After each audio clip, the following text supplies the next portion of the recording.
Hello friends, welcome to my channel greener true furniture lover. Diwali শপিংয়ের 5খানা গাছ দেখিয়েছিলাম আগের ভিডিওয়ে, কী কী গাছ নিয়েছি। তার মধ্যে এটা হচ্ছে কেপ জেসমিন। কেপ জেসমিন বলে লেখা ছিল, কিন্তু আমার তো গন্ধরাজি মনে হচ্ছে, ফুল দেখেও মনে হয়েছে ছবিতে, আর গাছের পাতা দেখেও মনে হচ্ছে এটা গন্ধরাজি।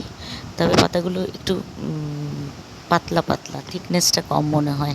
আমার এমনি একটা দেশি গন্ধরাজ গাছ আছে, সেটার পাতাগুলোর থেকে এটার পাতাটা একটু ডিফারেন্ট যেন, কিন্তু গন্ধরাজের মতোই দেখতে। ফুলগুলোও কিন্তু ছবিতে গন্ধরাজই মনে হলো।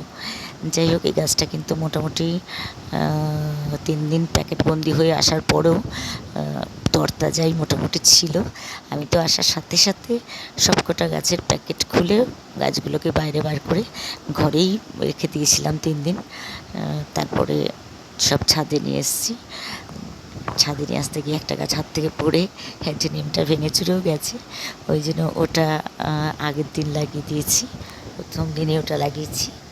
আর আজকে যে কেপ জেসমিনটা বসালাম, বসানোর প্রসেস তো মোটামুটি একই, তবে এখন একদম আমার মাটি নেই, মাটি স্টক একদম শেষ। তাই জন্য আমি কিন্তু এই 5টা অ্যাডেনিয়ামটা শুধু ছাড়া ওটা একটু বালি আর মাটি ম্যানেজ করে লাগিয়েছি। কিন্তু বাকি গাছগুলোর পটিং মিডিয়া তৈরি করেছি কিন্তু আমি সম্পূর্ণ কোকোপিট, ভার্মি কম্পোস্ট, নিমখোল আর একটু মিক্স সার দিয়ে, এই 4টে জিনিস দিয়ে কিন্তু আমি পটিং মিডিয়াটা বানিয়েছি। একদম হালকা, টবগুলোর কোনো ওজন নেই, যার জন্য